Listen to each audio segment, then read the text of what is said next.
Students, on last lecture we were discussing identities for regular expressions. So we have discussed these 12 identities which are useful for manipulation of regular expression from one form to the another form. Okay, so we have discussed all these in detail and we have seen that all these identities are true. Okay. Then we discussed Arden's theorem, which simply states that if P and Q are two regular expressions over some alphabet, and if P does not contain null, then following equation, that is the R is equal to Q plus RP, if we have an equation of this form, R is equal to Q plus RP, it has a unique solution which is given by R is equal to QP asterisk. Is it? So we have seen this regular, this Arden's theorem, and we have seen its proof as well. Okay. Then we have seen the algebraic method, which uses the Arden's theorem to find the regular expression corresponding to a given FA. Okay. So this algebraic method has certain assumptions that we cannot apply this algebraic method for epsilon and FAs. And there are certain vertices corresponding to each vertices. We have a regular expression which shows the regular expression corresponding to the set of strings which is terminating on that particular state. Whenever you run a string over the FA, then that string ultimately reaches to some state. Okay, whether that state is final state or non-final state. If state is non-final, string is rejected. If state is final, then string is accepted. So every state has a set of strings which is being terminated on that particular state. So that corresponding to those strings, we have the regular expression capital VI.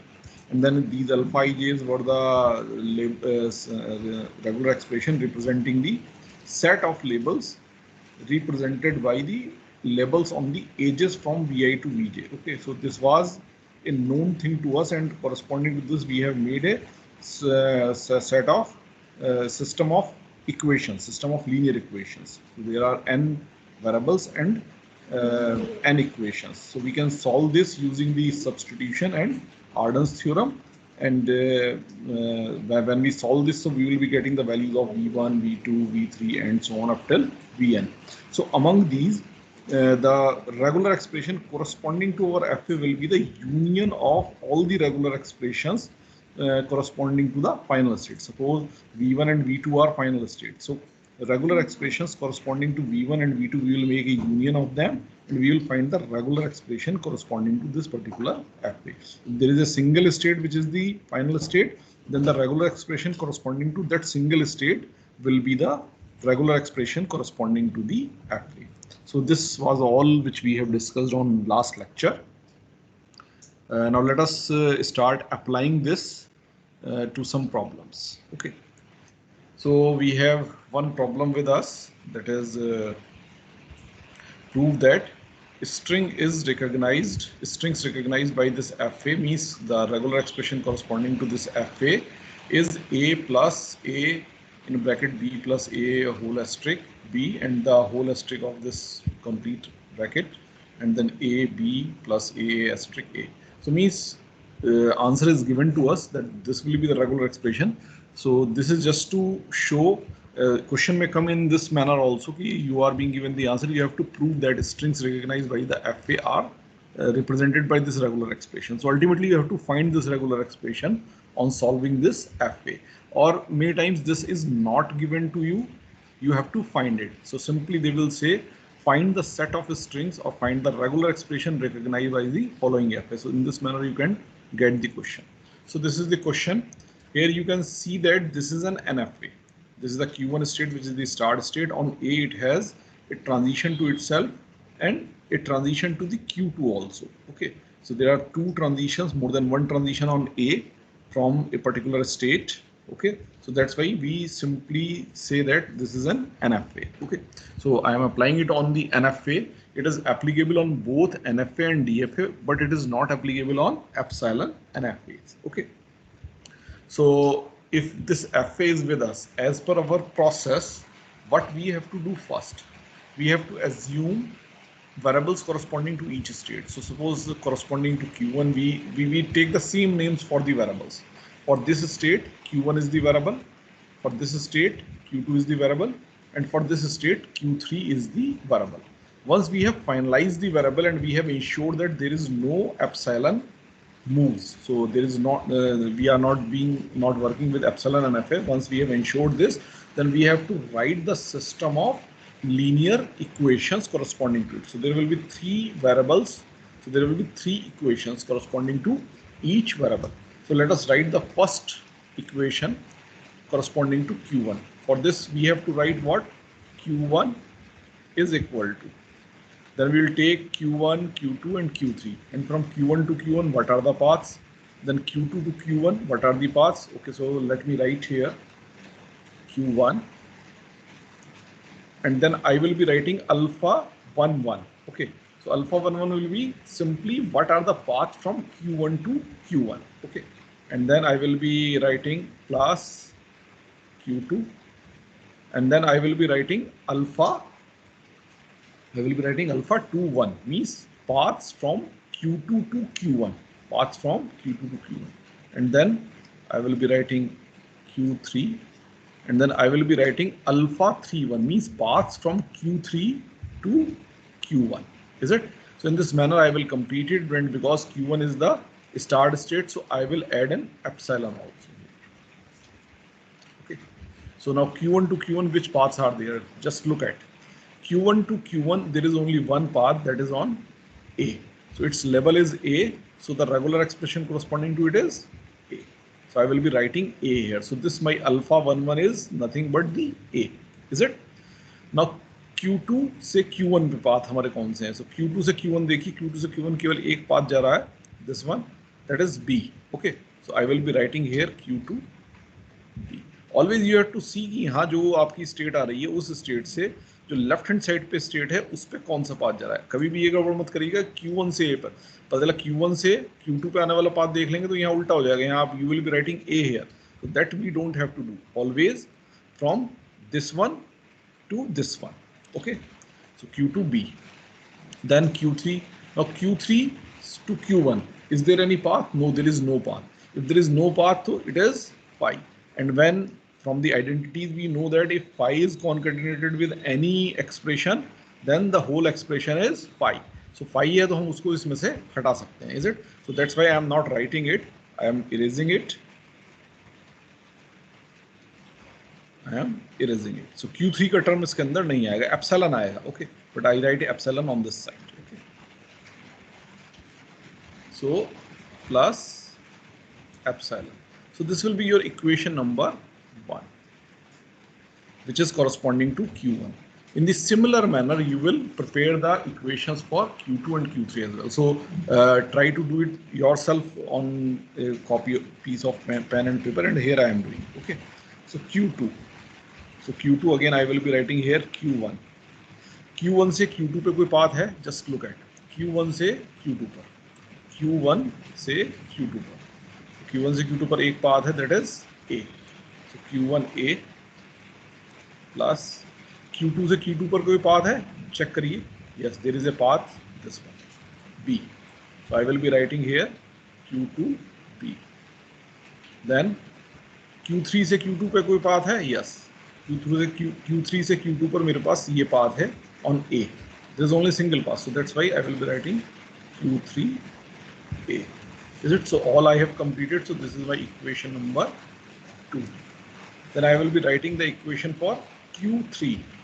So Q3 is equal to, अब Q1 से कोई path है Q3 पर? Just check करिए. Q1 से Q1 पे है, Q2 पे है, but Q3 पे कोई path नहीं है. So Q1 वाला जो टर्म है वो यहाँ डिसअपियर होगा, यहाँ नहीं आएगा जैसे मैंने बताया था, because I will be writing Q1 phi and Q1 phi will be equal to phi only, and phi doesn't have any meaning, it is the empty set. Okay, so and similarly I will look at Q3 पर Q2 से कोई path है? Yes, Q2 से path है. Q2 से on A I can move to Q3. Okay, so I will be writing here Q2 A, this Q2 A. Is it? Now Q3 से Q3 पर कोई पाथ है? Q3 से Q3 पर कोई पाथ नहीं है. Is it? So I will be writing Q3 pi, and again it will become pi. So I will not write that particular term. Okay, so this is my equation number 3. So now I have 3 equations with 3 unknowns which I have to solve using the substitution and Arden's theorem. Now how we will proceed? So जैसे हम normal system of equation को solve करते थे, एक करके values substitute करते थे. So here you have to use your intelligence, your आप इसे अगर सही तरह से करेंगे तो आपका आसानी से सॉल्व होगा, अदरवाइज आप इसके सॉल्यूशन में फंस सकते हैं. ओके, सो देखिए मुझे क्या करना है. सबसे पहले देखिए, I will substitute Q3 in Q2 equation. अब देखिए यहाँ मेरे पास Q1, Q2, Q3 तीन वेरिएबल्स हैं. ठीक है, Q3 मुझे Q2 के टर्म्स में मालूम है. अगर मैं इस वैल्यू को Q3 की वैल्यू को जो Q2 के टर्म्स में अगर यहाँ रिप्लेस कर दूं तो मेरे पास केवल 2 वेरिएबल रह जाएंगे, यानी कि Q1 और Q2. I will be able to reduce one variable. Okay, जब भी हम ये system of linear equation solve करते हैं, पहले भी आपने जब 11-12 में सॉल्व की होगी, आप क्या करते थे, you always try to reduce the number of variables. और जब नंबर ऑफ वेरिएबल्स रिड्यूस होते होते सिंगल तक पहुंच जाता था तो आपको उस वेरिएबल की वैल्यू मिल जाती थी. फिर आप क्या करते थे, उस जो वैल्यू आपको मिल गई उसको आप बैक सब्स्टिट्यूट करते थे तो आपको फर्दर और वैल्यूज मिल जाती थी. The same concept we will be using here. So what we will be doing, we will be putting the value of Q3 which is in terms of Q2, okay, in the equation 3. okay, so इसको हम कहाँ put करेंगे, equation 2 में put करेंगे इस Q3 की जगह पर. Is it? So let us see, Q2 में हमने Q3 की वैल्यू पुट की, हमारा क्या आएगा, it will become Q2 is equal to Q1A. तो ये तो एज इट इज आ गया, प्लस Q2B, ये वाला भी एज इट इज आ गया, प्लस Q3A. अब Q3 की वैल्यू पुट करनी है. Q3 की वैल्यू क्या है, इट इज Q2A. तो Q3 की जगह आप क्या पुट करिए, Q2A. और Q3 की वैल्यू पुट करने के बाद क्या बचा मेरे पास, A. So I will be writing A है. सो this will be the equation. अब इस इक्वेशन में मैं क्या कर सकता हूँ, आइडेंटिटीज लगा के इस इक्वेशन को सिंप्लीफाई कर सकता हूँ.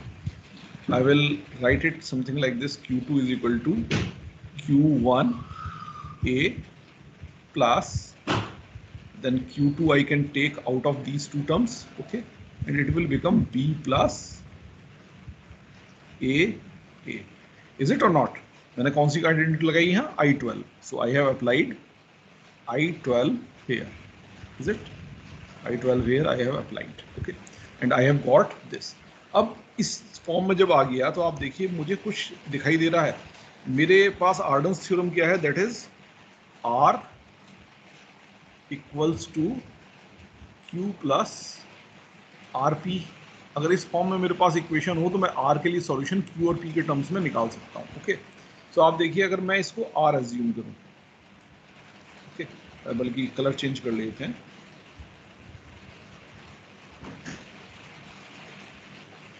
मैं ब्लू कलर ले लेता हूँ. इसको अगर मैं R एज्यूम करूँ और इसको अगर मैं Q एज्यूम करूँ इस पूरे टर्म को, इज इट? तो ये देखिए वापस मेरा R है और इसको मैं एज्यूम कर लूँ ये मेरा P है. Is it? सो मेरे पास क्या फॉर्मेट बन गया, R is equal to Q plus RP. देखिए Q2 को मैंने R माना था तो जहाँ भी Q2 आया वहाँ R लिख दिया, और R के साथ जो कुछ भी आ रहा था उसको क्या लिख दिया मैंने, P लिख दिया, और इसके साथ प्लस में जो भी टर्म आ रहा था उसको लिख दिया Q. So R is equal to Q plus RP का मेरा फॉर्म बन गया. अब जब ये फॉर्म मेरा बन गया तो what I can do, I can apply Arden's theorem. So I will apply Arden theorem. I will apply Arden's theorem here. और जैसे ही मैं आर्डन्स थ्योरम अप्लाई करूंगा वैसे ही मेरे पास क्या आ जाएगा, Q2 का सॉल्यूशन आ जाएगा. Is it? कलर चेंज कर लेते हैं वापस. तो it will become Q2 is equal to what, QP asterisk. इसका सॉल्यूशन क्या होता था, इसका सॉल्यूशन होता था R is equal to QP asterisk. तो आप देखिए Q मेरे पास क्या है यहाँ, Q1A. So I will be writing Q1A. तो this I have written Q and then P asterisk, यानी कि B plus A is my P. So B plus AA its asterisk. So this I have got Q2 in terms of Q1. Okay. So this you can say this is your equation number 4. आपके पास Q2 की value आ गई, q1 के terms में. Okay, so अब अगर आप equation number 1 को देखें यहाँ आपके पास केवल दो वेरिएबल थे, Q1 और Q2। अगर यहाँ आप Q2 की वैल्यू Q1 के टर्म्स में पुट कर दें तो ये इक्वेशन केवल एक सिंगल वेरिएबल Q1 में रह जाएगी। Is it? So let us do it. So put Q2, the value of Q2 in Q1, in equation number 1. Okay, so अब equation number 1 में put कर रहे हैं value. So I will get Q1 is equal to Q1A. Okay, so and plus Q2B। अब Q2 की value put करनी है यहाँ पर। Q2 की वैल्यू क्या है मेरे पास? This one. तो this value I will be putting. Q2 की वैल्यू मैंने पुट की Q1A B plus AA it's asterisk. ये मैंने किसकी वैल्यू पुट की? Q2 की। और Q2 के बाद मेरे पास क्या है यहाँ पर? एक B और है। Is it? So that B I will be writing here and then plus epsilon. Is it? ये हो गया। अब अगेन अगर आप यहाँ देखें तो आपको यहाँ कुछ दिखाई दे रहा है कि इन दो टर्म्स में अगर आप Q1 को बाहर ले जाएं तो आप I12 इस पे अप्लाई कर सकते हैं। So apply I12 here. Is it? then I will be getting Q1 is equal to Q1 and then it will be A plus A B plus AA asterisk B, this one plus epsilon. If you assume this Q1 again, I'm changing the color. Okay, so this Q1 I assume R. So if it is R, this is also R. और R के साथ जो कुछ भी आया है ये this one, this will be P. Okay, so R P हो गया और प्लस में जो कुछ भी आ रहा है this you assume as Q. अब देखिए Q is epsilon, तो Q के epsilon होने पे कोई रेस्ट्रिक्शन नहीं है हमारे पास। इस आर्डन्स थ्योरम में क्या रेस्ट्रिक्शन थी कि P should not contain epsilon, P should not contain null, but Q can contain null. So यहाँ Q null भी आ रहा है तो भी कोई प्रॉब्लम नहीं है। Is it? So again what we can do, we can apply Arden's theorem. Okay, so apply Arden's theorem and write the value of Q1. So Q1 will be equal to what? QP asterisk. Okay, so Q is epsilon. तो epsilon को लिखे ना लिखे कोई फर्क नहीं पड़ता. Simply what I have to write? I have to write the P asterisk.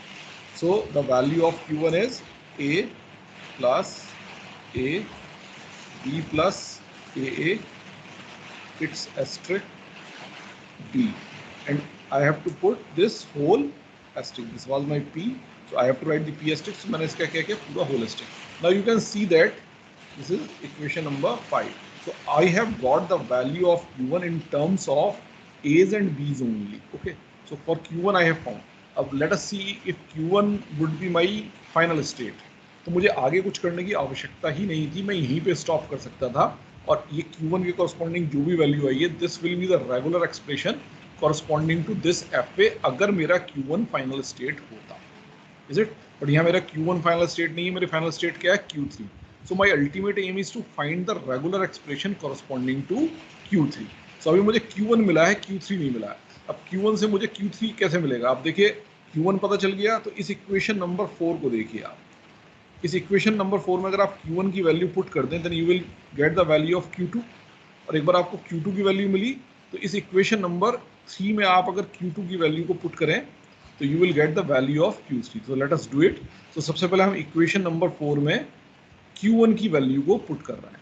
Okay, so I will be getting Q2 is equal to Q1. Q1 की वैल्यू मेरी क्या है? This one. Okay, so let us write this. A plus A B plus AA its asterisk and then B and then its whole asterisk. So this was the value of Q1. Okay, so I have written the value of Q1 और Q1 के आगे क्या आना है?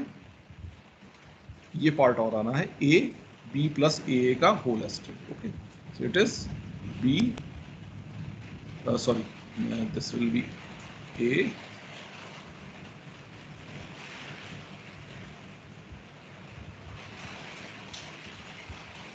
this will be A and then B plus AA का whole asterisk. So this is the value of Q2 only in terms of A's and B's. Okay, अब this value of Q2 you can put where in the equation number 3 to find the value of Q3. So value of Q3 will be equal to the Q2 concatenated with A. So I am repeating the same thing, A plus A, B plus AA, its asterisk, B, its whole asterisk, then A, then B plus AA asterisk. So this is the value of Q2 which I have written, and I have to append it with A. Okay, so Q3 will become this. So this is my final answer because Q3 is my final state. So the regular expression corresponding to Q3 will be the regular expression corresponding to this FA.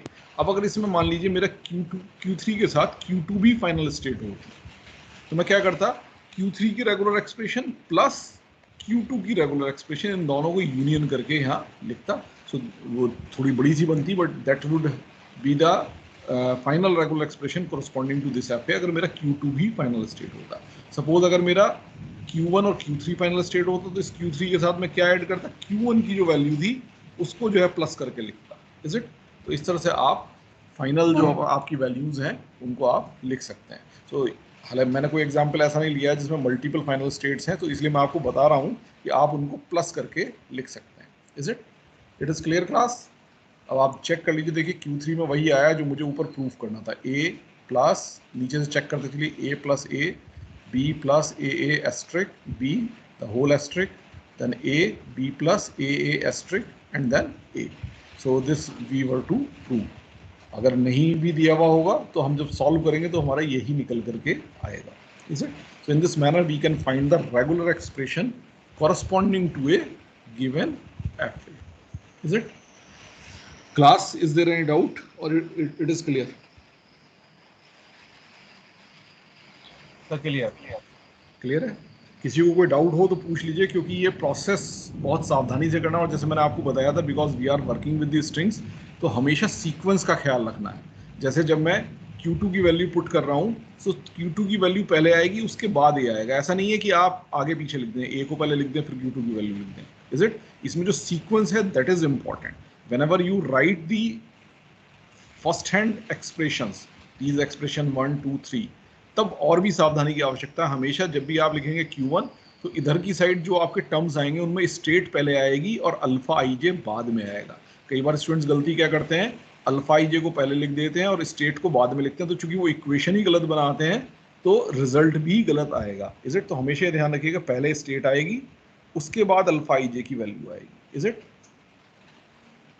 Okay, so can we move forward class? Yes sir.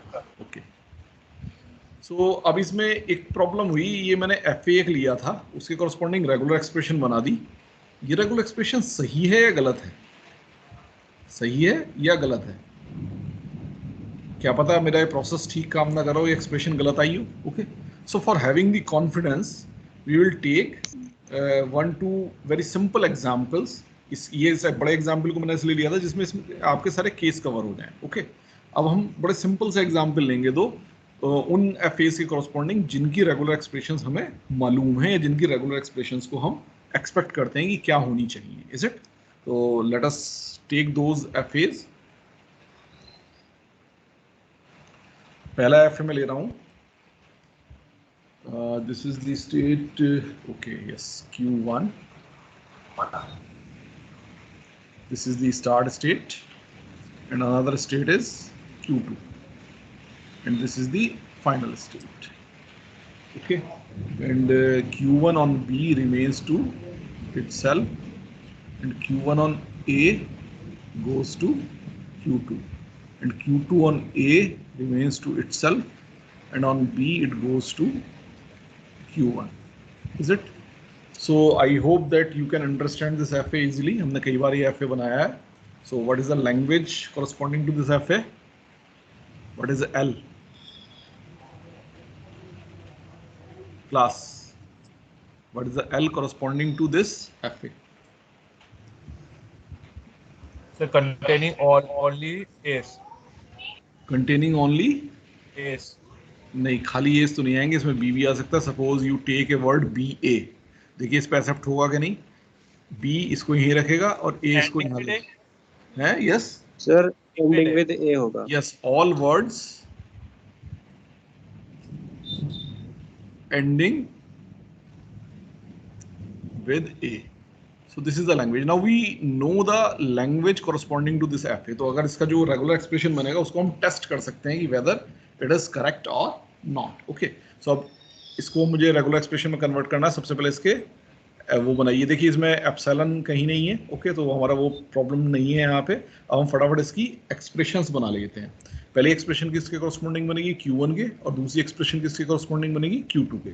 So Q1 के corresponding expression बनाते हैं। So Q1 is equal to, okay, so Q1 is equal to Q1, Q1 से Q1 पे कोई path है, yes B, so I will be writing Q1 B। आप देखिए हमेशा I am writing state first and levels of the ages after it। okay, किसी का mic on है, इसको ऑफ करिए जरा। somebody has its mic on, please off it। okay, so Q1 B, okay, इसके बाद Q1 से Q1 पे पहुंचने का रास्ता तो हो गया। अब देखते हैं Q2 से Q1 पे पहुंचने का कोई रास्ता है, यस, Q2 से Q1 पे पहुंचने का ये रास्ता है हमारे पास, ये एज है on the level B, so it will be Q2B, is it. और चूंकि Q1 मेरा स्टार्ट स्टेट है, so I will be writing a epsilon here, so this will be my equation number 1, is it. Now I will be writing equation number 2।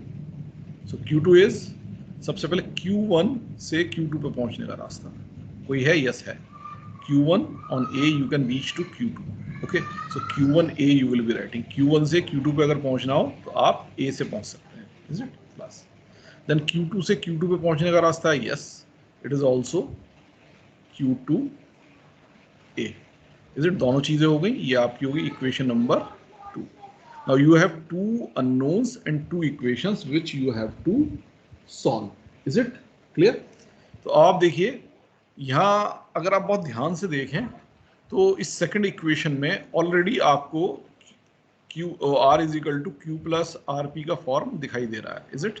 आप ध्यान से देखें, अगर मैं इसको R एज्यूम कर लूँ, दिस विल बी R, और R के साथ जो कुछ भी है उसको आप एज्यूम कर लीजिए P, और प्लस में जो कुछ भी है दिस वन, उसको आप एज्यूम कर लीजिए Q, is it. So R is equal to Q plus R P का फॉर्मेट डायरेक्ट बन रहा है बिना किसी सब्सटीट्यूशन के, इज इट। तो आपको हमेशा करना क्या है, हमेशा अपनी इक्वेशन में R is equal to Q plus R P का फॉर्मेट ढूंढना है, जहां भी आप ढूंढ सकें और जहां अप्लाई कर सकें। अगर नहीं मिल रहा है तो उसको आपको बनाने की कोशिश करनी है, ठीक है, थ्रू दी सब्सटीट्यूशन। तो सब्सटीट्यूशन से आप उसको बनाएंगे, तो जब भी ये बना लेंगे then you will apply the Arden's theorem. So apply Arden's theorem, apply Arden's to equation 2, is it. अब इस पे अप्लाई करूंगा तो मुझे क्या मिलेगा, पेन का कलर चेंज कर लेते हैं। Okay, it will be Q2 is equal to QP asterisk, Q is what, Q1A, Q is what, Q1A, so I will be writing here Q1A, and then P asterisk, P asterisk means A asterisk, so I will be writing A asterisk। so ये आ गई मेरी equation number 3। so I have found Q2 in terms of Q1, is it, I have found Q2 in terms of Q1। अब अगर इस Q2 की value को मैं यहाँ पुट कर दूं इक्वेशन नंबर 1 में, okay, put value of Q2 from equation number 3 to equation number 1, is it. तो हम क्या कर रहे हैं, इस वैल्यू को जो 3 में है हमारे पास Q2 की, उसको कहाँ पुट कर रहे हैं, Q1 में पुट कर रहे हैं, इक्वेशन नंबर 1 में पुट कर रहे हैं, जहाँ पे भी हमारा Q2 आ रहा है। तो हम इस Q2 वेरिएबल को रिमूव कर लेंगे, केवल Q1 के टर्म्स में हमारी इक्वेशन रह जाएगी। एक वेरिएबल में इक्वेशन रह जाएगी तो हमें उसकी वैल्यू नोन फैक्टर्स के टर्म्स में मिल जाएगी, is it. So I should write here Q1 is equal to Q1B, देखिए तो एज इट इज आ गया।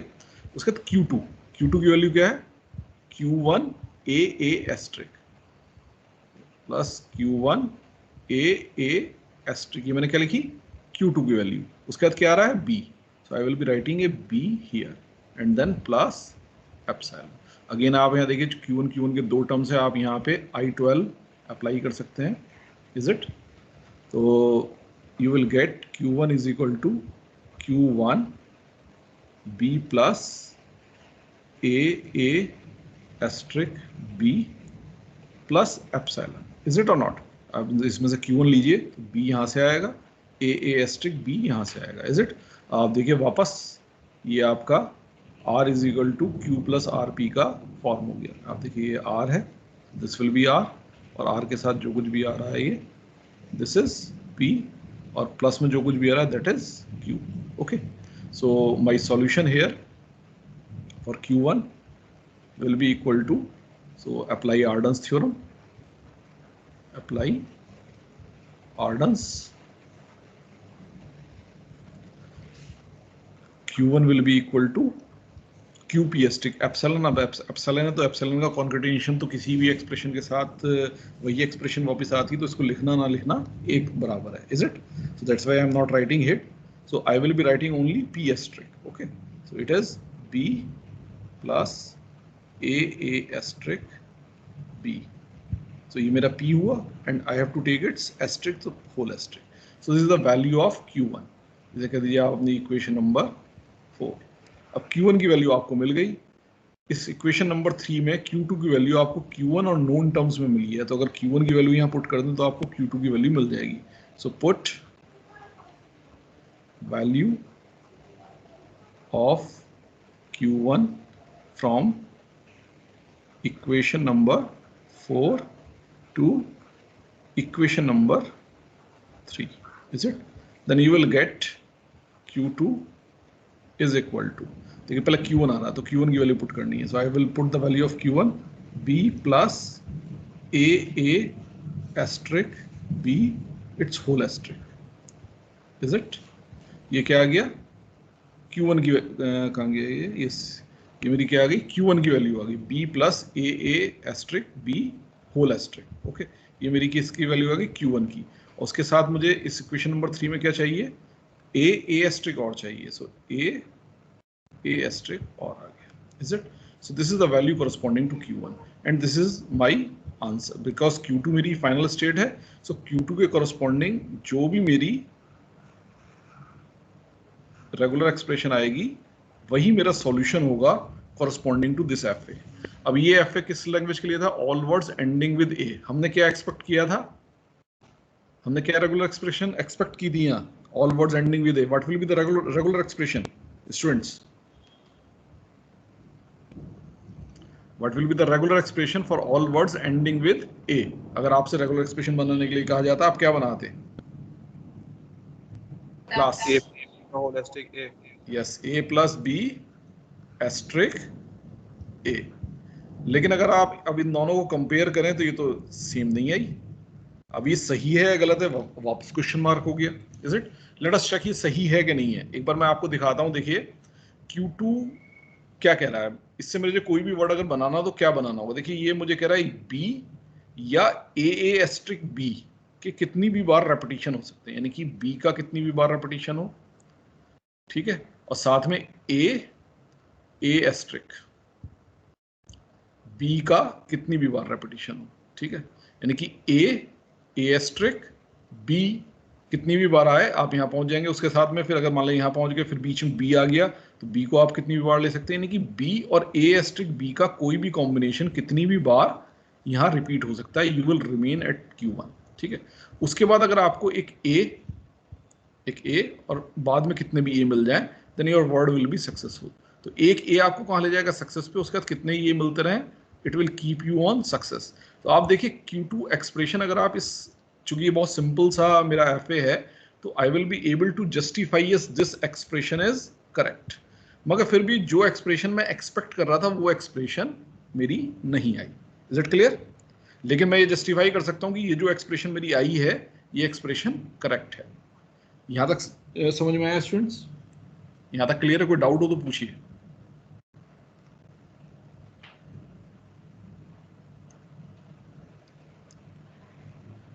क्लास से क्लियर है? ओके। अब क्वेश्चन ये है कि फिर भी मेरी एक्सपेक्टेड एक्सप्रेशन नहीं आई अब मुझे चाहिए थी एक्सपेक्टेड एक्सप्रेशन, तो ये एक्सपेक्टेड एक्सप्रेशन मेरी कैसे आती? Okay, let us take one more machine. Okay, मैं इसको क्या करता हूं, एक start state Q1. Okay, on AB I remain here, on A I move here, this is Q2 and this is the final state. This is an FA corresponding to which language? The same one or not? Class. Yes sir. But अंतर क्या है इन दोनों में? इन दोनों में अंतर क्या है? This is a DFA and this is a NFA. Is it? तो आप देखिए, मैंने अपना जो प्रोसेस था, इससे पिछला एग्जांपल जो था वो एक NFA था, उस पर अप्लाई किया था. उसके बाद मैंने इस DFA पे अप्लाई किया और एक रेगुलर एक्सप्रेशन निकाली और आपको ये जस्टिफाई करने की कोशिश की कि whatsoever regular expression I am getting, that regular expression is correct. Okay, अब देखिए इसी के कॉरस्पॉन्डिंग मैंने NFA लिया. ठीक है, तो NFA पे फिर दोबारा अप्लाई कर रहा हूँ, यानी कि मेरा ये प्रोसेस NFA और DFA दोनों पर एप्लीकेबल है. Is it? अब मैं इस NFA को रेगुलर एक्सप्रेशन में कन्वर्ट करने की कोशिश करता हूँ. इसकी एक्सप्रेशंस बनाता हूँ. सबसे पहले Q1 is equal to Q1 A plus B. Is it और नॉट? एक Q1 से Q1 पे पहुंचने का रास्ता A से भी है और B से भी है, तो जितने भी रास्ते हैं सबका क्या लेना पड़ेगा? यूनियन. तो A और B का यूनियन लेंगे तो क्या आएगा? Expression A plus B. Is it clear? उसके बाद प्लस Q2 और Q2 से Q1 पे पहुंचने का रास्ता. अब देखिए Q2 से Q1 पे पहुंचने का कोई रास्ता ही नहीं है, यानी कि फाई आएगा, यानी कि Q2 वाला टर्म्स इसके अंदर नहीं आएगा. Is it clear? और चूंकि Q1 मेरी स्टार्ट स्टेट है तो मुझे क्या लगाना पड़ेगा? यहाँ एक एप्सिलॉन लगाना पड़ेगा. सो this will be my equation number 1. Is it clear class? Yes sir. Then come on the Q2. Q1 से Q2 पे पहुंचने का रास्ता एक ही रास्ता है. Q1 से A, ये वाला A लीजिए आप और Q2 पर पहुंच जाइए. Is it? So Q1 A. उसका Q2 से Q2 पे पहुंचने का रास्ता कोई है? कोई नहीं है. Is it? तो इसलिए क्या आएगा? फाई आएगा, यानी कि कुछ नहीं आएगा. सो this will be my equation number 2. Is it clear? अब आप वापस देखिए, इक्वेशन नंबर मुझे अल्टीमेटली किसकी वैल्यू चाहिए? Q2 की वैल्यू चाहिए. अगर Q1 की वैल्यू मिल जाए तो Q2 की वैल्यू मुझे मिल जाएगी, उसमें केवल A अपेंड करना है मेरे को. Is it? अब जो है Q1 की वैल्यू किससे है? अब देखिए, आप पहली एक्सप्रेशन देखिए, ये ऑलरेडी A की वेरिएबल में है Q1.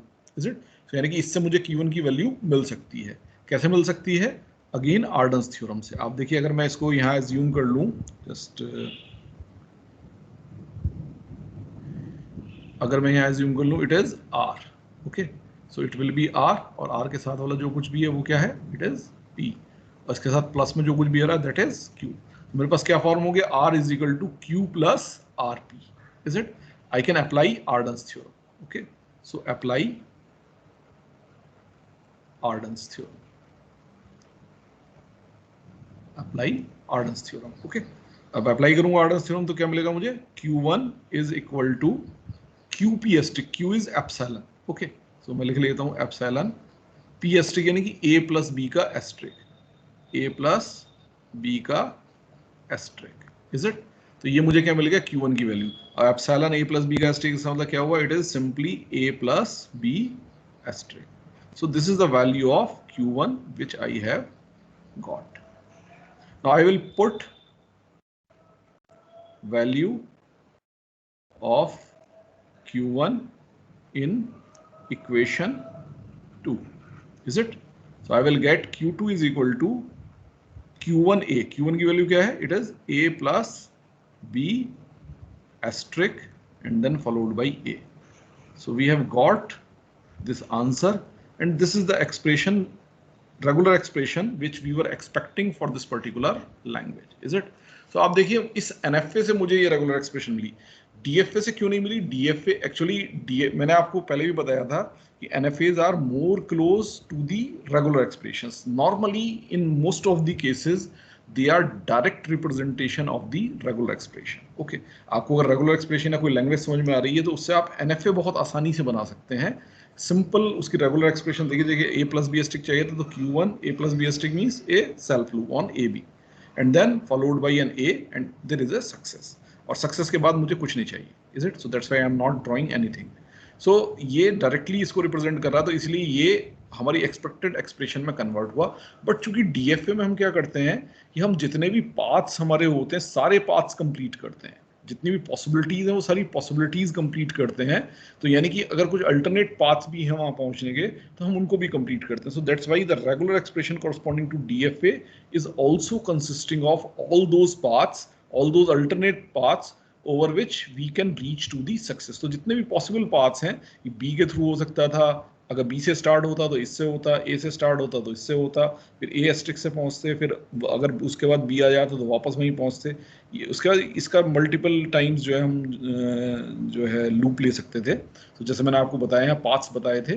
ओके, सो उस तरह से ये सारे पाथ्स को कवर करता है। तो that's why it is giving regular expression corresponding to all possible paths. तो that's why normally the expression you will get from the DFA will not be the expected one for a given language. But अगर उसके NFA से आप जो है regular expression बनाएंगे इस आर्डन्स theorem को अप्लाई करके, normally you will get the expected regular expression. Is it clear? But in दोनों एग्जाम्पल से ये आपको क्लियर हो गया होगा कि हमारा जो प्रोसेस है that process is correct and that is giving us the correct regular expression. So this process works correctly, accurately, and it converts a given FA to the corresponding regular expression. It is applicable to both NFAs and DFAs, but it is not applicable to epsilon NFAs.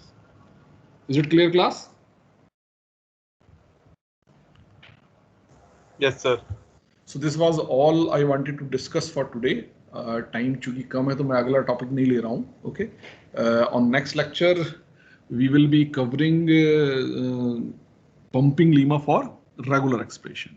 So this pumping lemma is a theorem which is useful for showing that certain languages are not regular. जिस मैंने आपको बताया था कि regular expression या FAs, these represent only a certain class of the languages. जितनी भी सारी लैंग्वेजेस हैं सबको रिप्रेजेंट नहीं कर सकते, they represent only A small set of those available languages. और जिन लैंग्वेजेस को ये रिप्रेजेंट करते हैं रेगुलर एक्सप्रेशन या एफए, वो हमारी कौन सी लैंग्वेजेस कहलाती हैं? Regular languages. सो इसका मतलब क्या हुआ कि इन रेगुलर लैंग्वेजेस के अलावा भी लैंग्वेजेस हैं, तो उन लैंग्वेजेस को हम क्या कहेंगे?